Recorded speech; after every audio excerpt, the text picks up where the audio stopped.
तर बघा विद्यार्थी मित्रांनो, फायनली पोलीस भरती ही निघालेली आहे. तुम्ही थंबनेलमध्ये बघितलं असेल, तरी पण मी तुम्हाला सांगतो की एकूण जागा किती आहेत, त्याच्यानंतर त्याच्यामध्ये तुम्हाला उंची काय लागते, वयोमर्यादा काय असते, शैक्षणिक पात्रता काय असते, त्याच्यानंतर अर्ज भरण्याची शेवटची तारीख काय आहे, त्याच्यानंतर मैदानी चाचणी कशी असते म्हणजेच त्याच्यामध्ये इव्हेंट काय असतात, ते किती मार्कासाठी असतात, त्याचं टायमिंग काय असतं, हे सर्व डिटेल्समध्ये बघणार आहे. कारण आधी आपली मैदानी चाचणी आहे, त्याच्यानंतर लेखी आहे. आधी तुम्ही मैदानी चाचणीमध्ये क्वालिफाय झालात तरच तुम्ही लेखी देऊ शकता. त्याच्यामुळे जास्तीत जास्त फोकस हा मैदानी चाचणीवर करा आणि जो टाईम भेटतो तो तुम्ही लेखीसाठी तयारी करू शकता. त्याच्यानंतर प्रवेश शुल्क काय आहे हे सर्व डिटेल्समध्ये या व्हिडिओच्या माध्यमातून बघणार आहे. कीप न करता संपूर्ण बघा, जेणेकरून तुम्हाला सर्व डिटेल्समध्ये समजेल की पोलीस कॉन्स्टेबलसाठी काय असतं, पोलीस बॅट्समॅन काय असतं, पोलीस कारागृह काय असतं, SRPF काय असतं, हे सर्व डिटेल्समध्ये आपण बघणार आहे. कीप न करता संपूर्ण बघा.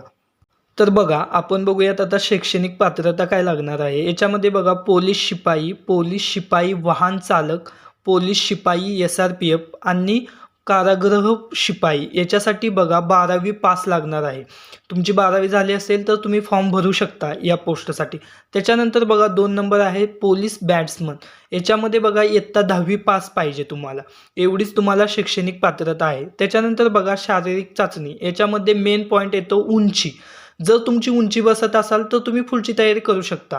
त्याच्यामध्ये बघा पुरुषांसाठी आहे 165 सेंटीमीटरपेक्षा कमी नसावी, म्हणजे 165 सेंटीमीटर पाहिजे.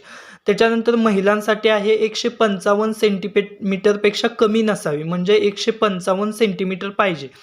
त्याच्यानंतर बघा पुरुषांसाठी असते चेस्ट म्हणजे छाती न फुगवता 79 पेक्षा कमी नसावी. तर बघा 79 पेक्षा ही तुमची जास्त पाहिजे विदाऊट फुगवता, आणि फुगून 5 सेंटीमीटर फुगली पाहिजे. त्याच्यानंतर बघा मैदानी चाचणी. याच्यामध्ये बघा धावणी मोठी म्हणजेच की जास्त किलोमीटर. तर याच्यामध्ये बघा पुरुषांसाठी 1600 मीटर आणि महिलांसाठी 800 मीटर. याच्यासाठी 20 गुण आहेत तुम्हाला. त्याच्यानंतर बघा धावणी लहान म्हणजेच की 100 मीटर. पुरुषांसाठी 100 मीटर, महिलांसाठी 100 मीटर. याच्यासाठी 15 गुण आहेत. त्याच्यानंतर बघा गोळाफेक. तर गोळाफेक बघा याच्यासाठी 15 गुण आहेत आणि त्याच्यामध्ये पॉईंट म्हणजे जेवढ्या लांब जाईल त्याच्यावर तुमचं हे असतं, म्हणजे मीटरवर गोळा फेकला जातो आणि त्याच्यानुसार तुम्हाला मार्क दिले जातात. ते आपण नेक्स्ट व्हिडिओमध्ये बघणार आहे. त्याच्यानंतर बघा वयाची अट 30 नोव्हेंबर 2025 रोजी मागासवर्गीयांसाठी 5 वर्षाची सवलत आहे. तर बघा पोलीस शिपाई, पोलीस बॅट्समन, कारागृह शिपाई याच्यासाठी 18 ते 28 वर्ष लागतं. हे झालं ओपन कास्टसाठी, आणि त्याच्यापेक्षा 5 वर्ष वाढवून जे कास्टमध्ये SC NT OBC यांच्यासाठी 5 वर्ष ही वाढवून सवलत असते. त्याच्यानंतर बघा पोलीस शिपाई वाहन चालक याच्यासाठी 19 ते 28, याच्यामध्ये मागासवर्गीयांसाठी 5 वर्ष हे प्लस करून. त्याच्यानंतर बघा पोलीस शिपाई SRPFसाठी 18 ते 25 वर्ष. अशा पद्धतीने ही तुम्हाला वयाची अट आहे. एवढं एज असेल तर तुम्ही पोलीस भरतीला फॉर्म भरू शकता. त्याच्यानंतर बघा नोकरीचे ठिकाण ही संपूर्ण महाराष्ट्रामध्ये आहे. त्याच्यामध्ये बघा जिल्ह्यावाईज तुम्हाला जागा निघालेल्या असतात. तुम्ही जिल्ह्यावाईज फॉर्म भरता त्यावेळेस तुम्हाला ज्या जिल्ह्यामध्ये फॉर्म भरलेला आहे त्या जिल्ह्यामध्ये तुम्हाला पोस्टिंग दिली जाते ट्रेनिंग नंतर. त्याच्यानंतर बघा फी तुम्हाला आहे खुल्या वर्गासाठी आहे 450 रुपये आणि मागासवर्गीय वर्गासाठी आहे 350 रुपये. त्याच्यानंतर बघा अर्ज करण्याची पद्धत ही ऑनलाईन पद्धतीने अर्ज करायचा आहे. महत्त्वाच्या तारखा. तर बघा ऑनलाईन अर्ज करण्याची शेवटची तारीख 30 नोव्हेंबर आहे.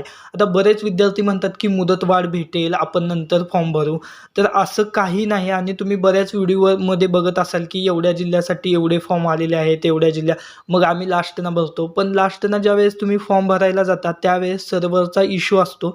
सर्व्हर डाऊन असल्यामुळे तुम्ही ते फॉर्म भरू शकत नाही. अशामुळे तुमचं 1 वर्ष वाया जाऊ शकतं. त्याच्यामुळे विद्यार्थी मित्रांनो, तुम्हाला ज्यावेळेस टाईम आहे, ज्यावेळेस आत्ता सर्व्हर व्यवस्थित चालत असतं, त्याच्यामुळे तुम्ही आत्ताच फॉर्म अप्लाय करा. त्याच्यानंतर बघा परीक्षा म्हणजेच लेखी परीक्षा ही तुम्हाला नंतर कळवण्यात येईल. म्हणजे लेखी असो ग्राउंड असो याच्या तारखा ही नंतर येतात. ज्यावेळेस तुमचं ग्राउंड होतं, ग्राउंड झाल्यानंतर तुम्हाला लेखीची तारीख नंतर दिली जाते. तर बघा विद्यार्थी मित्रांनो, अशा पद्धतीने ही पोलीस भरतीची प्रोसेस असते. तुम्हाला व्हिडिओ आवडला असेल, आपल्या SN स्टडी महाराष्ट्र या चॅनलला नक्की सबस्क्राईब करून ठेवा.